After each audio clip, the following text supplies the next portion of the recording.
I never set out to save anyone that day. Truth is, I hadn't set out for much of anything in years. My life had become the quiet kind. Boots on the same patch of dirt, a rifle always close, and silence thick enough to settle in my bones. 6 years since I buried Ellen and Jonah. And the only thing I knew how to do was work the land until I was too tired to remember what I lost. That's what I was doing when I saw her. The land stretched wide in front of me, Arizona heat rising off the sandstone like smoke from a forge. Not a cloud in the sky, not a bird above, just a hush so heavy it felt like the world had stopped breathing. That's when I spotted her, down in the old riverbed, kneeling in the white dust like she'd been planted there. Her back was straight, her palms lifted forward, hair tangled and sticking to her shoulders. She wasn't hiding. She wasn't running. She was just waiting. I kept my hand near the lever of my Winchester. Every instinct in me braced. A lone figure like that could be bait, and I'd scouted enough ambushes during the war to know better than to ride straight into something I didn't understand. My eyes traced the ridges, the brush, the dead ground that could hide a rifle barrel. Nothing moved, just her kneeling in silence. When I nudged my horse closer, the dust stirred around her shoulders, but she didn't flinch. She only raised her head and looked at me. Her lips were cracked. A raw line marked her cheek like someone had struck her, and her collarbone showed sharp through torn fabric. She wasn't presenting herself, not like some women do when they're desperate to bargain. No, it was worse than that. She didn't care if I saw. I stopped 15 feet from her. My heart wasn't racing, but there was a tightness in my chest I hadn't felt in a long time. Her eyes met mine, dark, hollow, calm. Not the calm of peace, but the calm of someone who's already given up on being helped. Then she spoke, quiet but steady. "Don't shoot, Cowboy, let me live, and I'll give you a family." Her words cut through me sharper than any bullet could have. A family. It had been 6 years since I'd had one. 6 years since fever took the only people who'd ever made this ranch feel like more than wood and dust. And I didn't know if she meant it as a plea, a trick, or a promise. And part of me didn't want to know. I kept my rifle raised a little longer, searching her face for some sign of deceit. But there was no fear, no panic, just that hollow steadiness. I lowered the gun. "Who did this to you?" I asked. She didn't answer. "Where's your tribe?" Still nothing. Silence lay between us, heavier than the heat. I should have turned and ridden on. That's what I told myself, but I couldn't. I swung down from the saddle, my knees cracking as my boots hit the dirt. She watched me the whole way, eyes never leaving mine. But still, she didn't move. I pulled a wool blanket from my saddlebag, worn and frayed, and walked toward her slow. "I'm not going to hurt you," I said. She didn't nod, didn't thank me, just sat there, still as stone, until I draped the blanket around her shoulders. Only then did her hands move, snapping it closed around herself with a small tremor.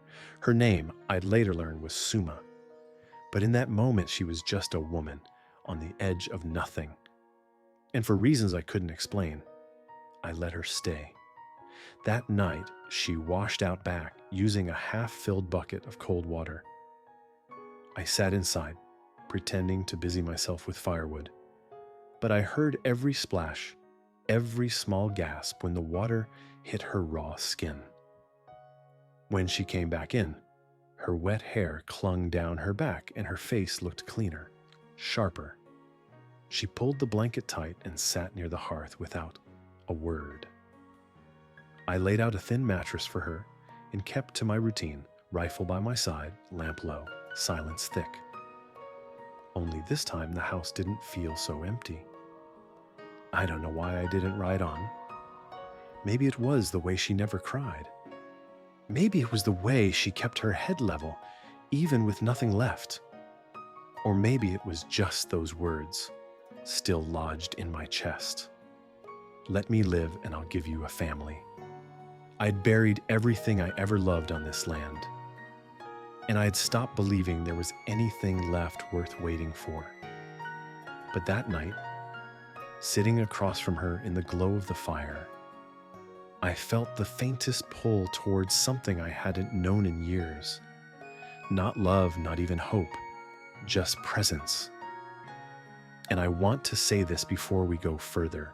If you're listening, if you're watching this story unfold, don't forget to like this video, leave me a comment about where you're watching from, and subscribe to the channel. These stories, they're more than just words.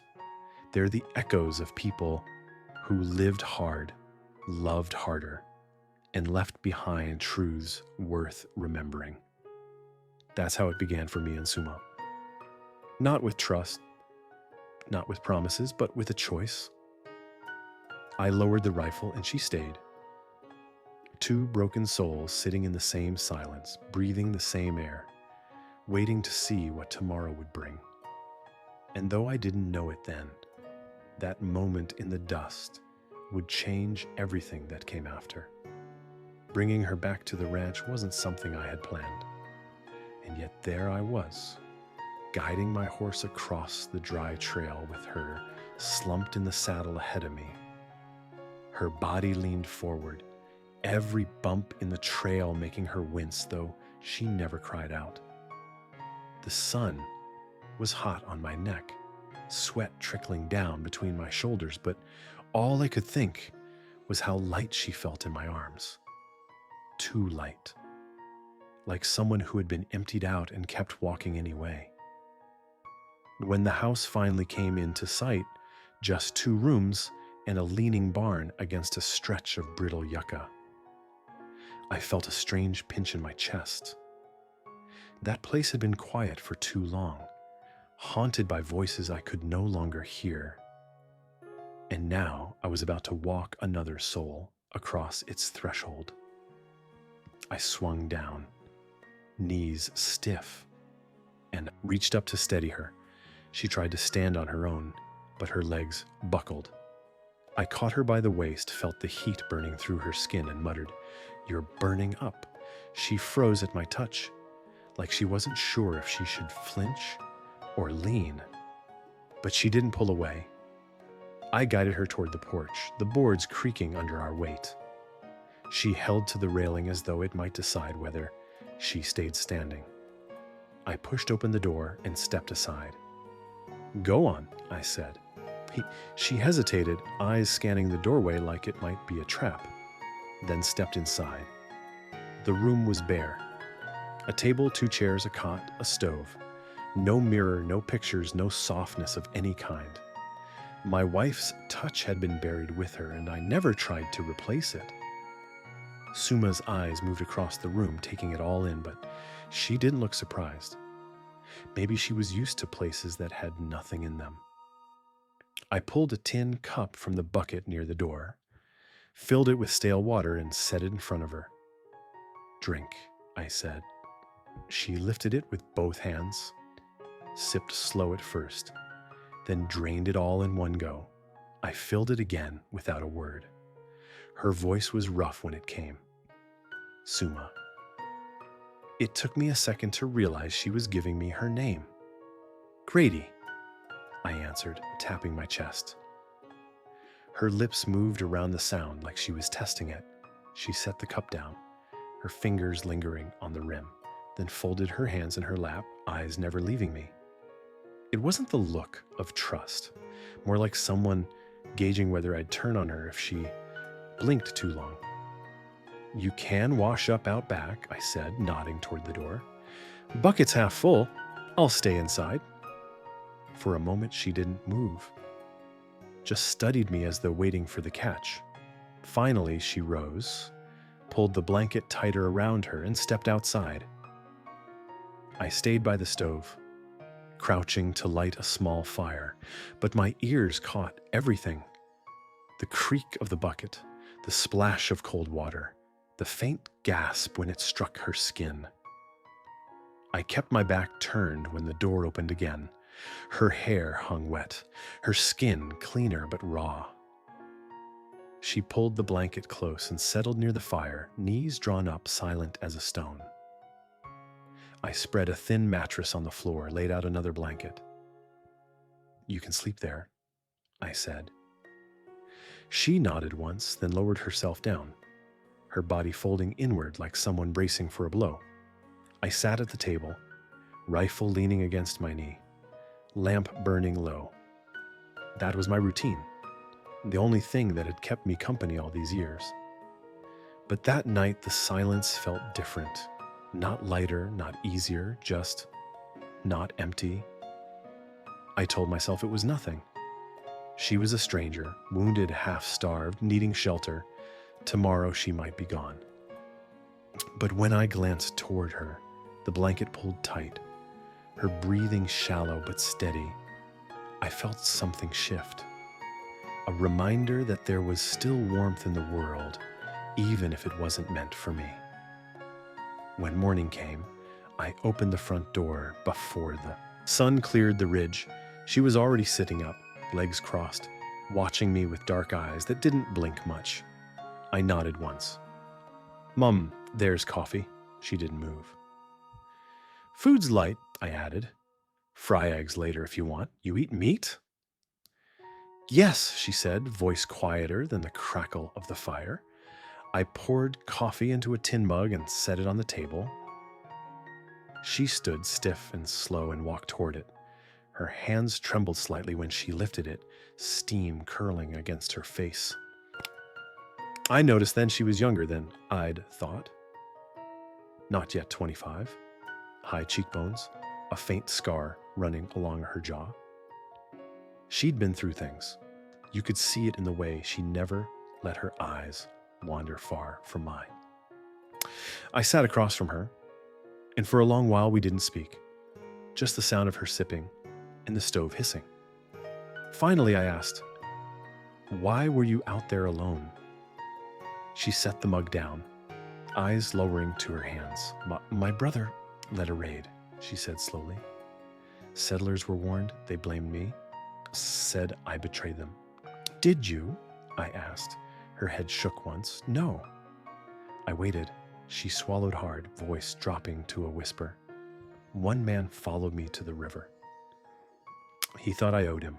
I said no. He told the others different. They tied me outside the camp, no food, no water, said I brought shame." Her fingers tightened around the mug until her knuckles went white.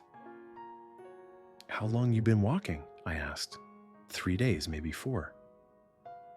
I looked at her hands again, scratched, blistered, nails broken. I thought of Ellen, of Jonah, of the graves out back with no names carved. I thought of how grief can hollow a body until it's nothing but dust in the shape of a person. And I wondered if that's what I was seeing now. A woman not broken, just emptied. Her eyes lifted to mine. "You wonder why I said that thing," she said. "What thing?" "About giving you a family." I held her gaze steady. "Why did you—" She studied me, quiet for a long while, then said, "Because if I begged, you might have turned away. But if I gave you something, maybe you'd let me live." Her words sat heavy in the air. Not an accusation, not even a plea. Just the plain truth of what she'd known of men. I didn't answer. My jaw tightened. My hand wrapped around the rifle like it could steady me. I cracked the eggs into the skillet, let them hiss, watched the grease spit. She stayed quiet. And in that silence, I realized something I hadn't let myself feel in years. This woman wasn't asking for pity. She wasn't asking for saving. She was asking for the chance to exist. And somehow, without saying it, I'd already decided to give it to her. The days that followed didn't bring much talk, and maybe that was why they didn't break me. Words had always felt heavy since Ellen and Jonah were buried. too heavy to carry without stumbling, and I wasn't ready to shoulder anyone else's. But silence, that I understood. Suma moved through it the way I did, careful, deliberate, as if sound might shatter what little safety she'd been given. Our rhythm wasn't planned. It just happened. She sat at the table when I set food down, never asking for more, never refusing what was offered. At first, her eyes stayed fixed on her plate, but after a while, she began to pass me things without a word. The salt, a rag, the coffee tin. I'd refill her cup without asking. The gestures were small, but they stitched the silence into something less hollow. One evening, while I split firewood out back, I felt her shadow before I heard her steps.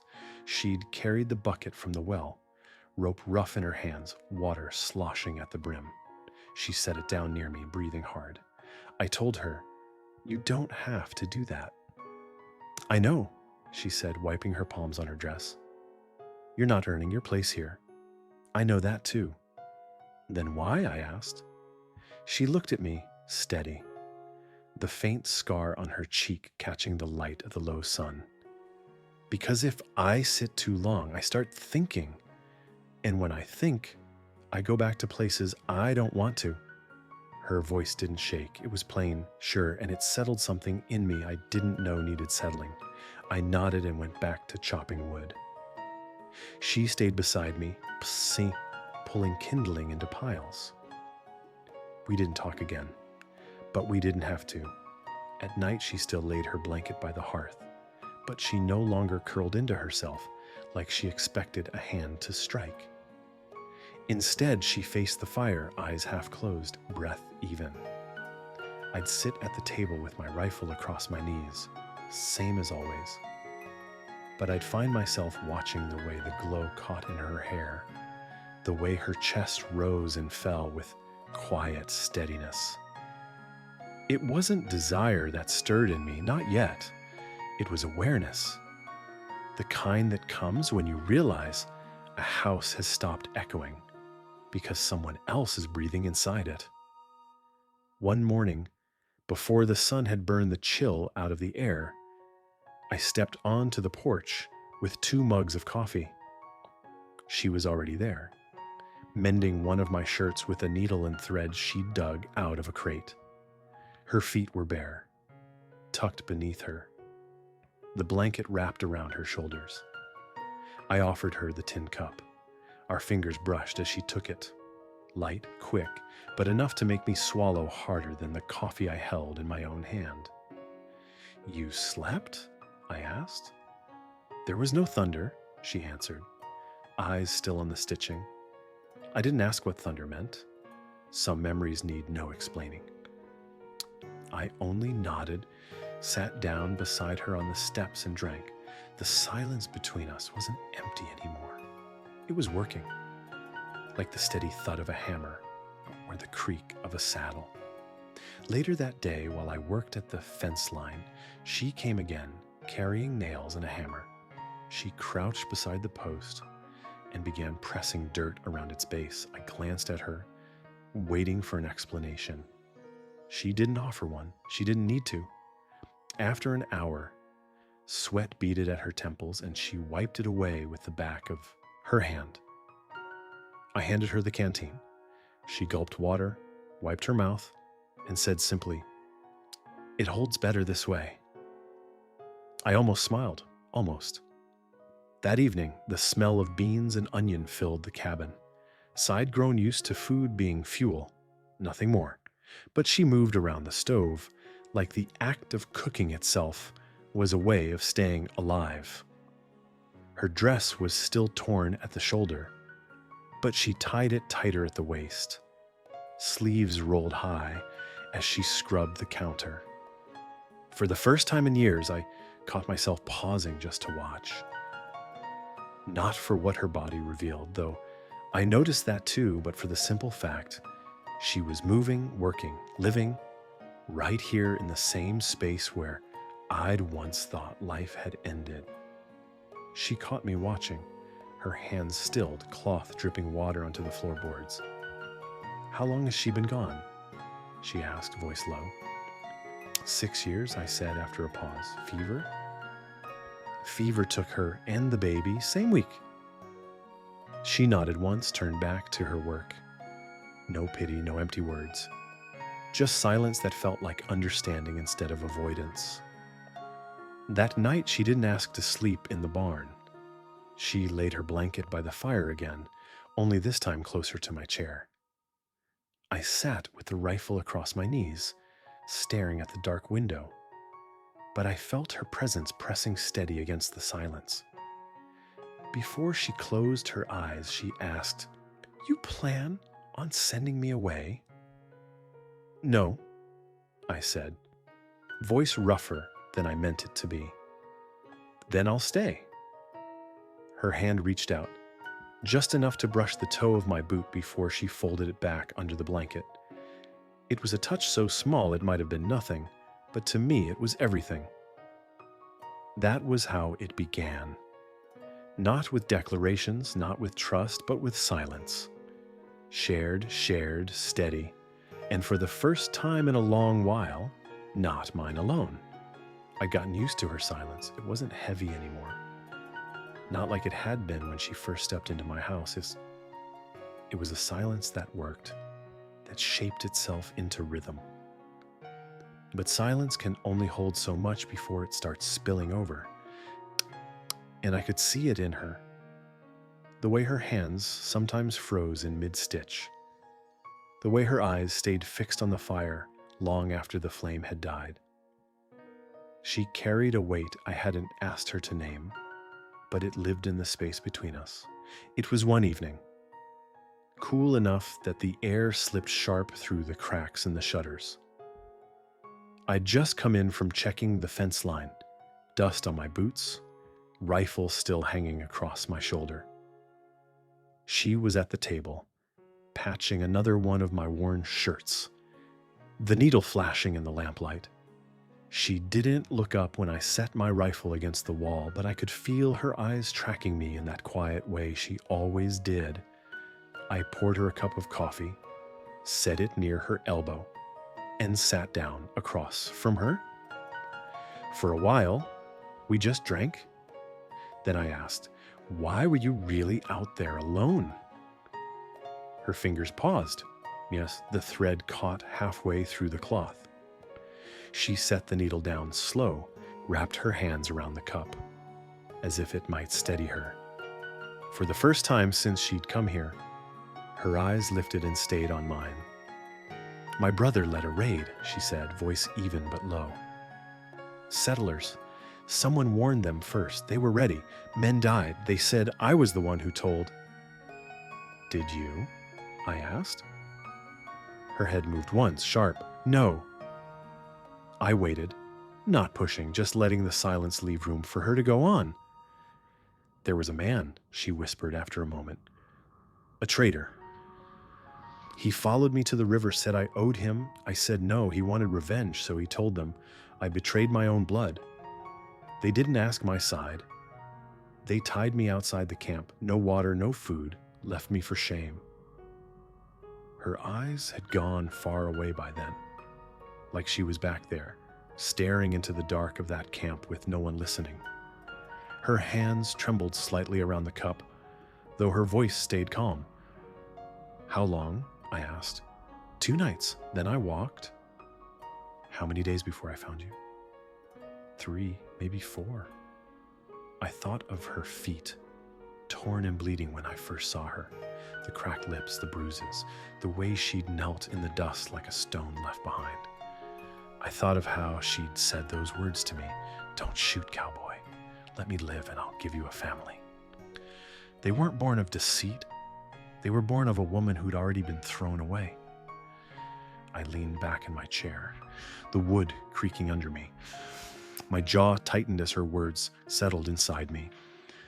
"So they left you to die because one man lied." Her eyes snapped back to mine, steady, sharp, despite the hurt in them. "Because they wanted someone to blame, and I was easier than truth." She picked up the needle again, but her hand shook too much to thread it through. I reached across the table and covered her fingers with mine. For a moment she froze, stiff as a board. Then she let out a slow breath and left her hand in place. I wanted to tell her I understood, that I knew what it was to be abandoned by life, to bury the only people who'd made your world worth standing in. But my grief wasn't her grief. I'd lost to fever. She'd lost to betrayal. Still, the emptiness that followed looked the same. After a long silence, she asked, "Your wife, what happened?" I swallowed. My throat had gone tight. "Fever took her, took our boy too, same week." Her eyes softened. She didn't offer pity, didn't look away, just nodded once. "Reminders find you anyway," she said. Those words lodged deep. I thought of the stone out back with no names carved on it. I told myself I left it blank because I didn't want visitors, didn't want to see the reminder every time I passed. Truth was, I hadn't carved their names because I couldn't bear to. Names made things permanent. Names made it real. That night, she didn't ask to sleep in the barn. She spread her blanket by the fire again. Closer this time. Her back turned, but her breathing steady. I sat at the table with the rifle across my knees, the lamplight catching in the glass, and I thought about what she'd told me, cast out for a lie, left nameless to die. How many times had I felt the same, sitting alone in this house, talking to ghosts that never answered? I didn't tell her then, but something in me shifted that night. She wasn't just another wanderer passing through. She was a woman who had been given no place to belong, and somehow she'd ended up here. I realized that as much as she needed shelter, I needed her silence, the kind that wasn't empty anymore, the kind that breathed. Before I turned down the lamp, I asked across the quiet room, "You plan on leaving?" Her voice came soft, almost swallowed by the fire's last crackle. "Number. There's no one out there who wants me back." I stared at the ceiling beams, hand resting on the rifle, and whispered to myself, "Then stay." She didn't answer, but I heard the shift of her blanket, the faintest exhale, and I knew she had. That was the night her story became part of mine. Two people marked by loss, carrying scars, carved by different hands, now sharing the same roof, not healed, not whole, but no longer alone. Some nights the past crept in heavier than others. It was always the same, the quiet that pressed too deep, the weight that settled on my chest the way fever once settled on Ellen's. I'd sit at the table, rifle across my knees, staring into the dark like I was waiting for an ambush that never came. Only it wasn't soldiers or raiders I was bracing for, and it was memory. The stone out back had weathered 6 winters, but the names never carved themselves. I told myself leaving it blank meant fewer reminders. Truth was, the reminder lived inside me. Every time the wind shifted through the grass, I heard Ellen's laugh. Every time a coyote called, I remembered Jonah's small hand curling around my thumb. And every time the lamp burned low, I felt the silence closing in, reminding me that a man can lose everything and still keep waking up.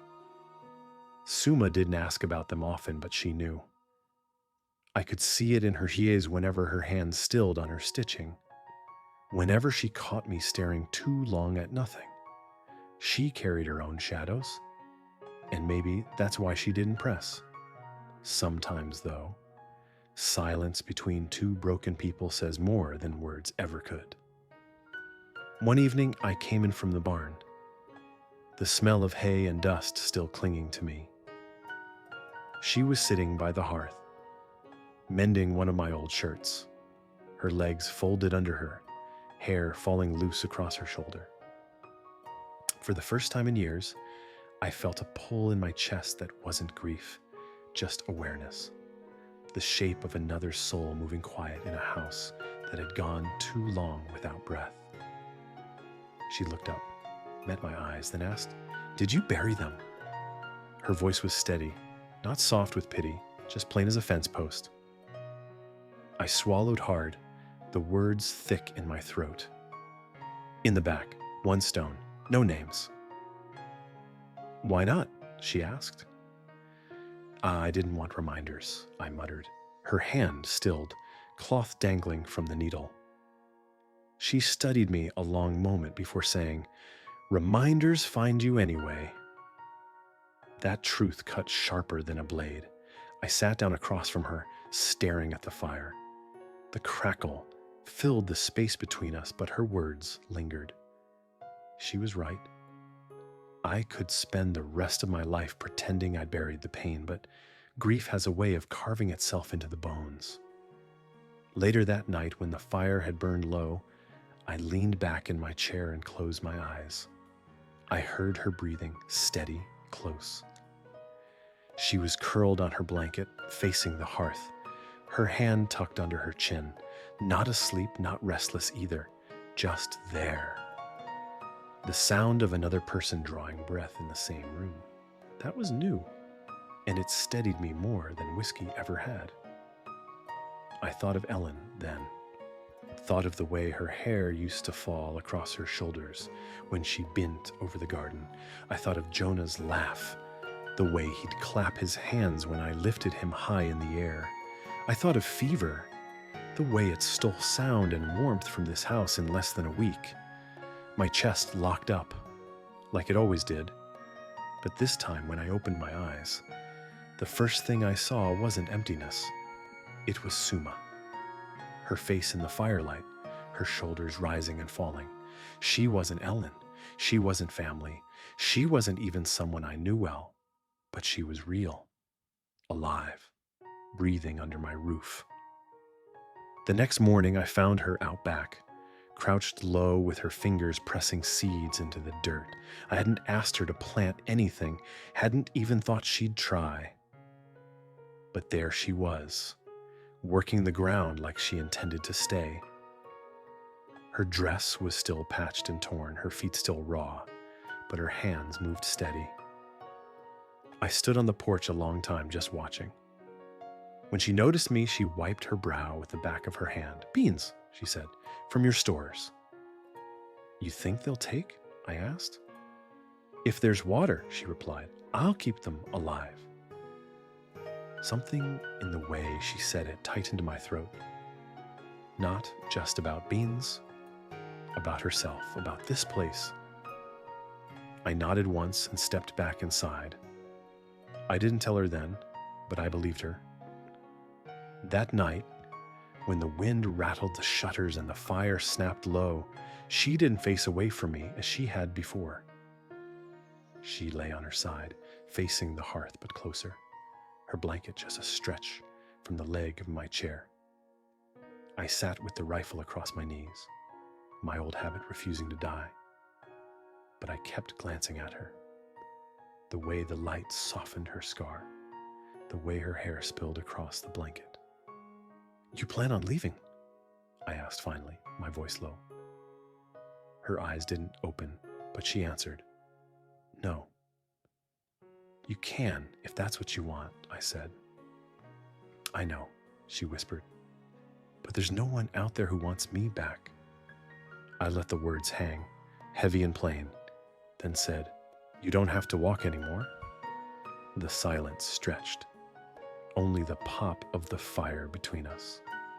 Then her hand slid out from under the blanket, reached just far enough to brush against the toe of my boot. She left it there, light, steady. I didn't move, didn't breathe, just sat with the weight of that small touch echoing louder than any prayer I'd ever muttered. That's how it was. Two shadows leaning against each other, not healed, not whole, but not as hollow as before. The nights had grown softer somehow, though the wind outside still carried dust and the coyotes still sang their hunger. It wasn't the land that changed. It was the space between us. The silence we shared no longer felt like a weight pressing down, but like a blanket we both could sit beneath without shivering. Still, I kept my distance, leaning into old habits, because a man who's buried too much learns not to reach for what can vanish.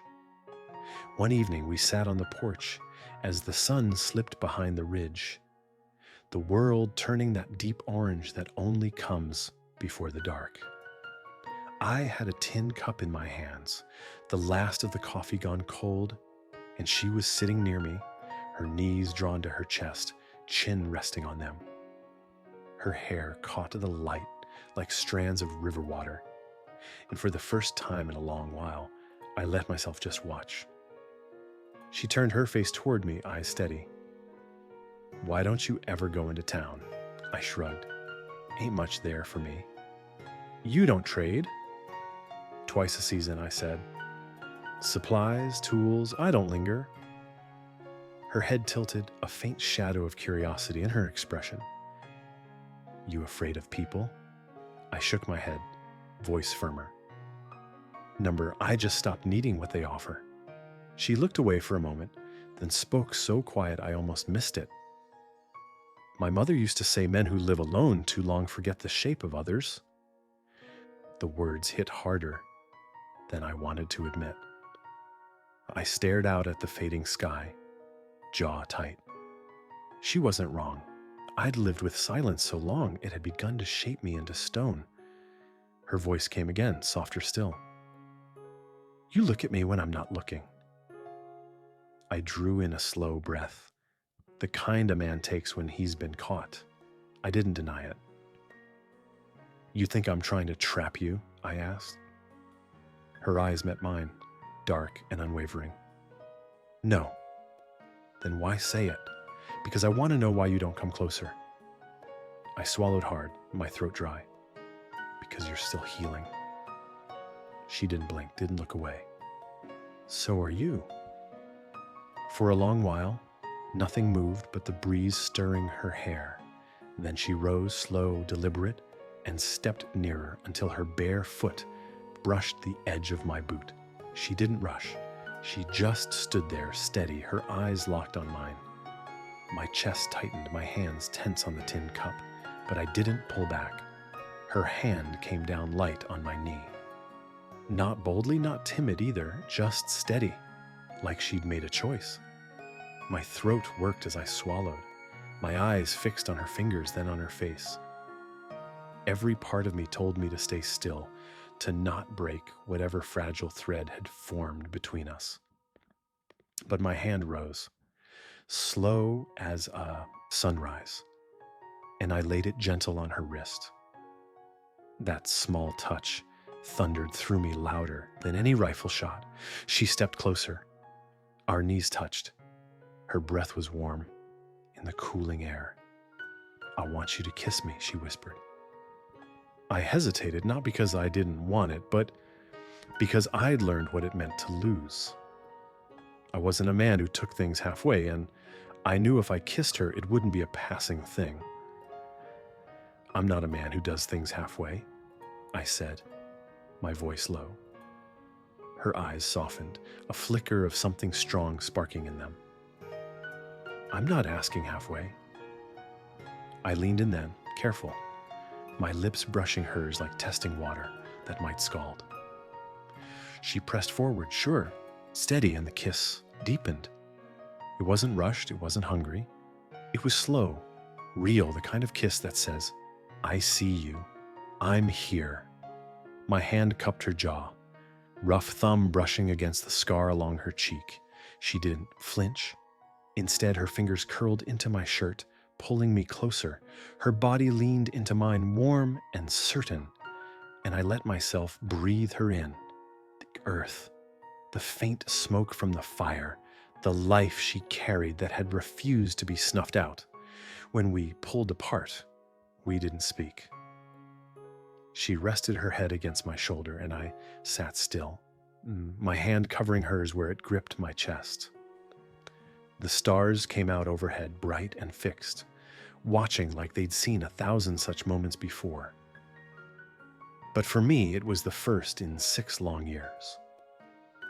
I didn't want to move, didn't want to break what had just been built. The porch, the land, the quiet, they all felt different now. Not emptier, not haunted, but alive with the proof that 2 broken souls could find a way to touch and not shatter. I looked out over the dark horizon, my arms still around her. And for the first time since I put Ellen and Jonah in the ground, I didn't want the morning to come too fast. I wanted the night to last because, in it, I wasn't just a man mourning what he'd lost. I was a man holding what might still be. The kiss had changed something between us, though we hadn't put words to it. We didn't need to. It was there in the way she set my coffee down without being asked, in the way I caught myself listening for her footsteps instead of dreading the silence. For the first time in years, I let myself believe maybe the world wasn't done with me yet, but the world has a way of reminding a man what it thinks he deserves. I heard the horse before I saw the rider. The sound carried across the ridge slow, but sure, like someone who knew where he was headed and wasn't in a hurry about it. I stepped out onto the porch, rifle resting easy in my hands, but my gut already telling me this wasn't a neighbor. I hadn't had a neighbor in 6 years, and those that passed through didn't come from the North Trail. That was rough ground, only taken by men who meant to. The rider came into view, scruffy older, long rifle resting across his saddle horn. His horse kicked up dust as he slowed to a stop 30 yards out. I studied him, my shoulders tightening. He tipped his hat back, and the evening light caught the scar running down the left side of his cheek. "You lost," I called out. He didn't answer right away, just studied me with eyes that knew too much. Then his voice came, casual, too casual. "Name's Clive Remick. I'm tracking someone." Behind me, I heard the soft creak of the door. Suma had stepped out barefoot, her arms wrapped around her middle. She scanned the horizon. Then her eyes locked on the rider. I felt the shift in her, the way her body stiffened without her saying a word. I kept my gaze on him. "Ain't nothing out here but rock and dirt." "I'm not looking for land," he said. "Looking for a girl, Apache, said to be traveling alone. Some folks claim she was tied to settler deaths. Her tribe tossed her out. Word is she's worth good money." My chest tightened, but my face didn't change. "You'd think she'd end up out here?" He leaned in the saddle, his voice sharpening. "I think people go where they believe no one will find them, but we always do." Suma stepped forward then, not all the way, just enough for her voice to carry. "I didn't kill anyone." Remick blinked, turned his head slow. A grin tugged at the corner of his mouth. "Well now, you're either brave or foolish, miss." "She's on my land," I said before he could say more. My voice was steady, colder than the metal of the rifle I held. "That makes her my concern." "You hiding her?" he asked. "I'm not hiding anything," I said. "But you're not taking her." He spat to the side, his jaw tightening. "You got no authority to block a bounty." I stepped forward 1 pace, rifle raised just enough to remind him I wasn't bluffing. "I don't recognize bounties set by men who'd run women off cliffs for a few dollars." Silence stretched across the yard, heavy as thunder. Remick's eyes narrowed, and for the first time his easy smile cracked. "She's worth more than you think, Holt. You're alone out here, no badge, no neighbors. Just a ranch that won't stand a siege. Think about it." I didn't blink. "I've thought about it. You take 1 more step and I'll drop you where you sit." Behind me, I felt Suma's presence, solid, quiet, her eyes burning into the same man I stared down. For the first time, I didn't feel alone on that porch. Remick's horse shifted under him, restless. He tugged at the reins, spat again, then he grunted, "Not worth the mess tonight, but I'll be back, and I won't come alone." He turned his horse, the dust rising behind him as he rode back toward the ridge. I kept the rifle raised until his shadow disappeared against the trees. Only then did I lower it. The porch was quiet again, but not the kind of quiet I'd grown used to. This was the waiting kind, the kind that knew trouble hadn't ended, only stepped aside for a moment. I turned to her. "You all right?" She nodded, though her fingers clenched tight around the fabric of her dress. "You didn't have to do that." "Yes, I did," I said. Her eyes lifted to mine, steady, searching. "You'd fight for me." "I already am," I told her. The words surprised me as much as they did her, but once they were out, I knew they were true. I'd lived in silence for 6 years, telling myself I had nothing left worth guarding. But when Remick sat his horse 30 yards from my porch, I hadn't thought of the graves out back or the quiet I'd carried all these years. I'd thought only of her. That night we didn't speak much. She spread her blanket by the fire as she always did. But before she lay down, she touched my arm. Just briefly, her hand warm and certain, then she let go and turned away. I sat at the table with my rifle, the lamp burning low, ears tuned to every shift in the wind. But beneath the watchfulness was something else, resolve. I knew Clive Remick wasn't a man to leave things unfinished. He'd come back and he'd bring others.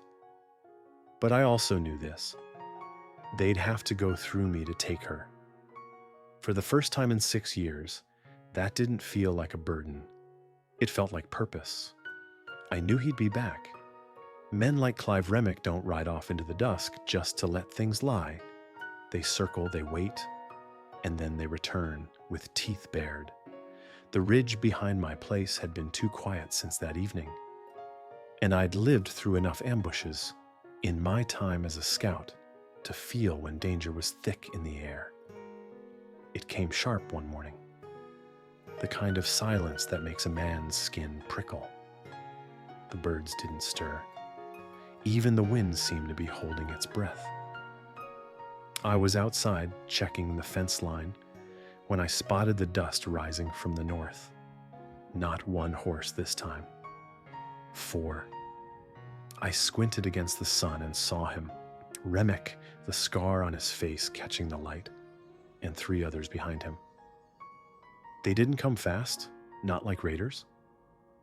They came slow, deliberate, rifles already visible. I walked back to the porch, Winchester resting easy in my hands, though my blood had already quickened. Behind me, I heard the door creak. Suma stepped out, pistol at her side. Her eyes scanned the horizon, then found the men, and I saw no fear in her face, only readiness. "They're here?" I said quietly. She nodded. "I'll fight." "You stay behind me," I told her. But my voice softened because part of me already knew she wouldn't. The riders stopped just outside the yard, dust settling around their boots as they dismounted. Remick grinned, casual as if we were about to trade goods instead of bullets. "I told you I'd be back," he called out. "And you brought help," I answered, my voice steady. "Guess you didn't think you could handle me on your own," one of the men behind him sneered. I didn't flinch. I kept the rifle leveled, eyes never leaving Remick. "You're not taking her," I said. Remick's smile faded. "She's wanted, Holt. Bounty's real. You give her up and we ride out clean." Suma stepped forward, voice ringing clear. "I'm with him. I'm not going anywhere." The men laughed, ugly and sharp. One spat into the dirt, another cocked his rifle. I shifted my stance, breath deep and slow. "I bury men right here when they push me," I said. my voice low enough to settle into their bones. Remick's eyes narrowed, his tone turning colder. You really want to die for an Apache woman? She ain't yours to take, I said. The standoff broke in a heartbeat. One of the riders jerked his rifle up, fired, and the bullet split the post near my feet. My own shot answered before the sound had faded. He toppled backward off his horse, dust rising around him, the others scattered, ducking behind rocks and stumps. Suma raised her pistol, hands steady, and fired. Her shot forced one back into cover. Remick rolled off his horse and crawled behind a low rise, rifle ready. The yard filled with dust, the air sharp with powder. My pulse hammered steady but not wild. I'd fought before, bled before, but this was different. This time, I wasn't standing for a flag or a command. I was standing for her. I dropped to one knee, sighted along the barrel, and fired again. The crack split the air, and another rider's hat went spinning, the man ducking down, swearing. Bullets hit the dirt near my boots, spraying grit against my legs. Suma crouched beside the porch, pistol raised.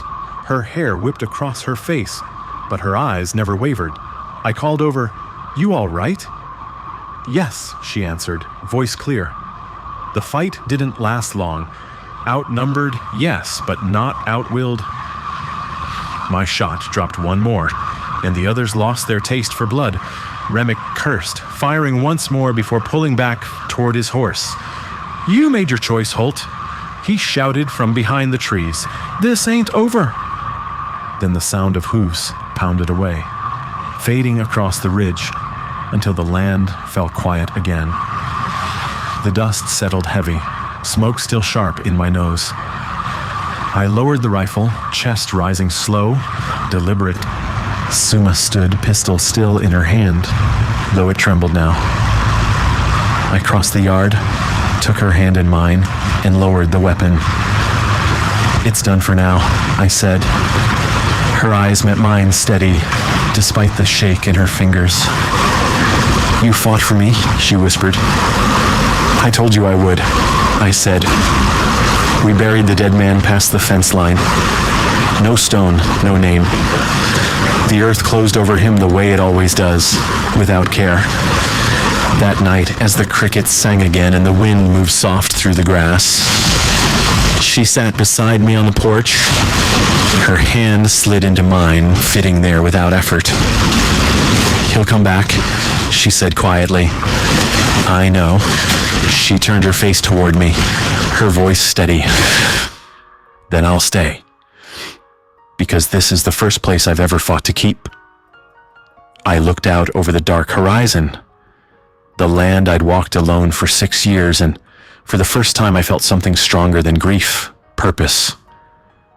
I tightened my grip on her hand and said, "Then you won't have to fight alone anymore." The night settled around us, but it wasn't empty. Not anymore. After Remick and his men rode off, the land didn't return to peace right away. The silence that followed wasn't the kind I'd grown used to, but the kind that presses on you, reminding you danger hasn't left, only stepped back into the trees to wait. Each morning I checked the ridge with the scope. Each evening I sat by the window with my rifle ready. Yet even with the weight of threat hanging over us, something inside these walls had changed. Suma moved through the house, not as a stranger anymore, not even as a guest, but as someone who had decided to stay. She swept the floor at dawn, mended clothes by the fire, tended to the small patch of earth she'd planted behind the barn. When I watched her out there, crouched low with her hands in the soil, I saw more than survival. I saw someone building. One afternoon, I leaned against the porch rail, hammer still in my hand from patching the roof, and she stepped out carrying one of my shirts. She held it folded neat. "You tore this during the fight," she said. "I stitched it." I took it from her, my fingers brushing hers. "Thank you." Her eyes lingered on mine for a long moment before she nodded and stepped past me into the yard. I stood there with that shirt in my hands, a lump in my throat. I'd kept every shirt since Ellen's passing, even the ones too worn to use, because I couldn't bring myself to throw away what still carried purpose. Now Suma's stitches ran across the fabric, like quiet proof that she, too, believed in mending what was broken. That night she didn't lay her blanket by the hearth. She crossed the floor without a word, her bare feet soft on the boards, and slipped beneath the blanket beside me. Her head rested against my chest, her breath warm against my skin.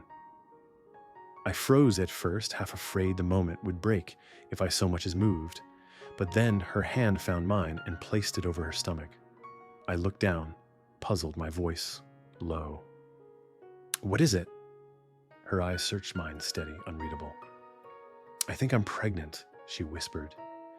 The words hollowed me out and filled me all at once. My hand stayed on her stomach, palm flat, feeling nothing but the rise and fall of her breath, yet the weight of her words pressed heavier than any rifle I'd ever carried. "You sure?" I asked. She shook her head. "Number. But something's different. Not fear, not hunger, something else?" I didn't answer right away. My throat had gone dry. My mind went back to the grave out back, to the cradle that had never been filled, to the silence that had nearly drowned me after fever took Ellen and Jonah. But Suma's eyes didn't waver. She wasn't asking for permission. She was telling me we had been given something new, fragile but real. Finally I nodded, my voice thick. "All right."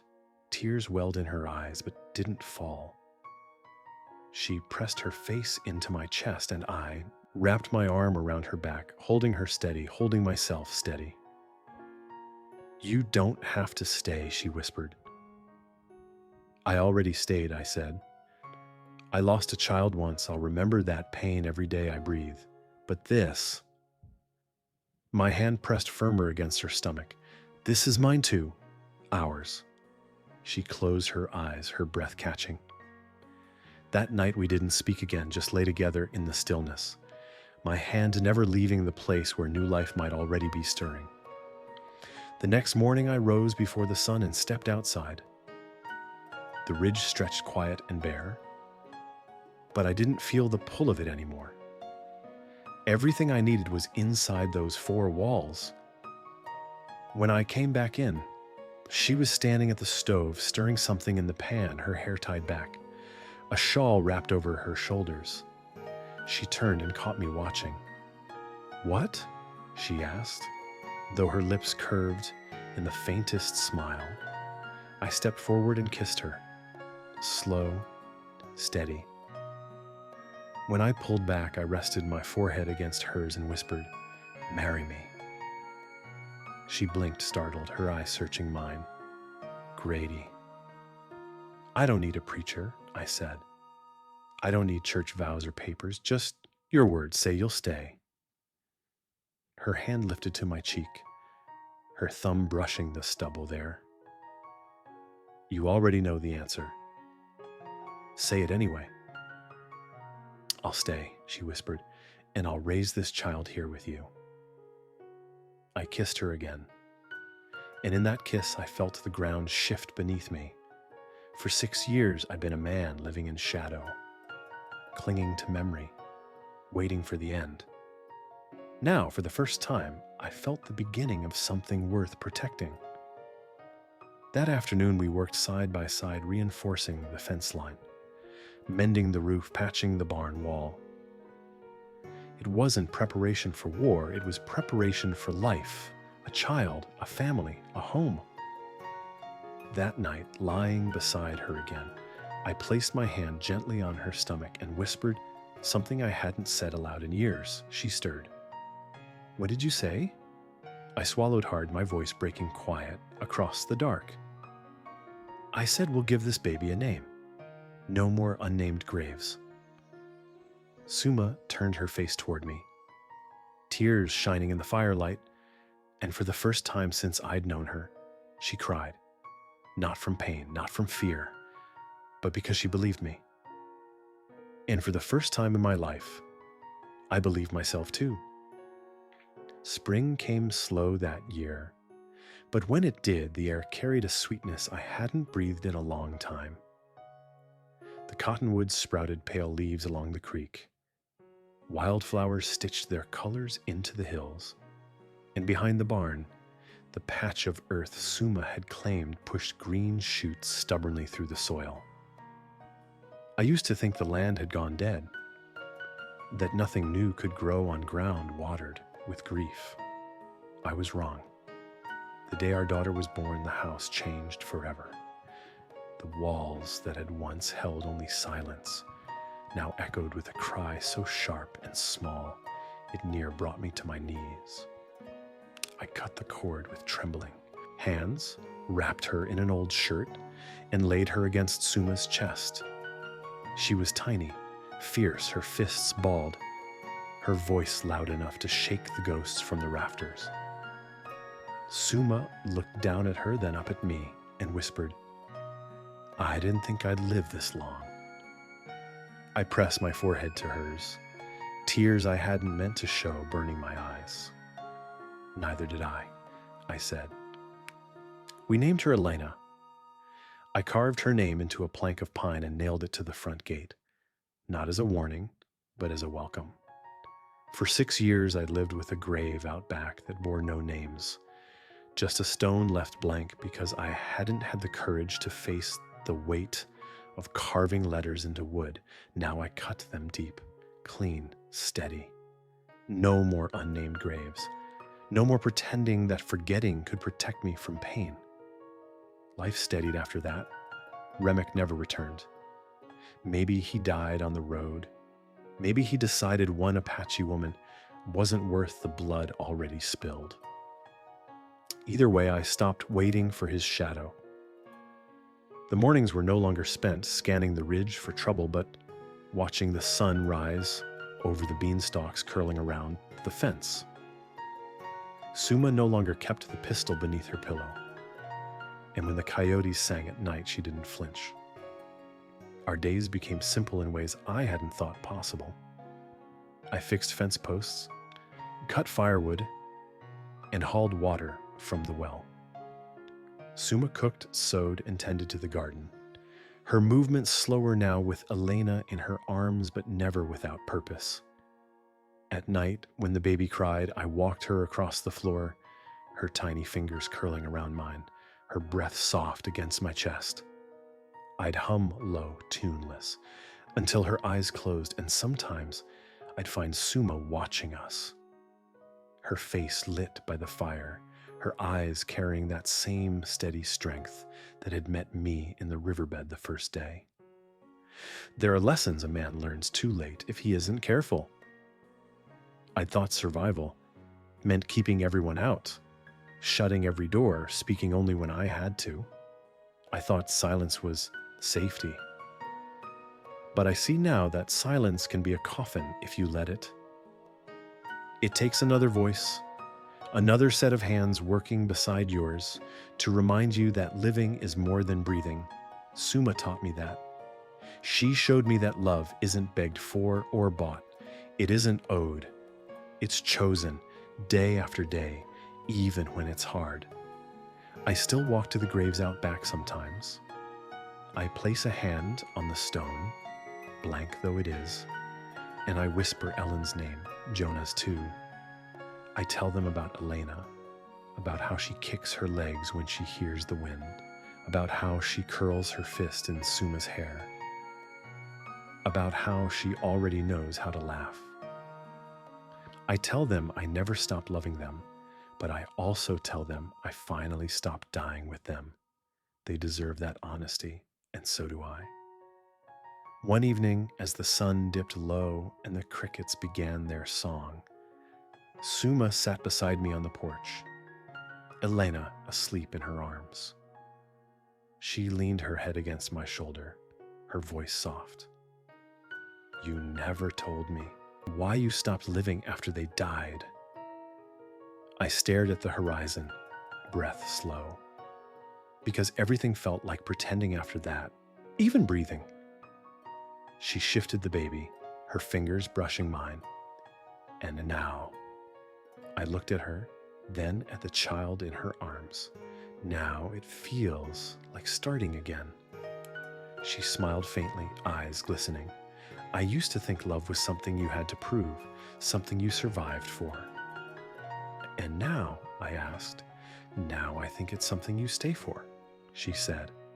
Her words settled deep in me, truer than anything I'd ever known. I tightened my hand around hers and whispered, "You stayin'?" She looked at me, steady as always, and said, "I'm already home." That's what this land became. Not a tomb, not a prison, but a home. Built from loss, yes, but rebuilt through choice. A family, not from bloodlines or law, but from two people who refused to keep walking alone. And if you've sat with me through this story, I'll ask you plain, don't forget to like this video, leave a comment down below, tell me where you're watching from, and follow this channel. These stories aren't just about me and Suma, or about one patch of land in Arizona. They're about what's left behind when grief takes everything, and what can still be built when you choose not to give up. I thought my life had ended in silence, but now, every evening when I sit on the porch, Suma's head on my shoulder, Elena's breath steady against her chest, I know better. Life doesn't end when the people you love are gone. It ends when you stop letting yourself love again. I didn't stop, not this time, and that has made all the difference.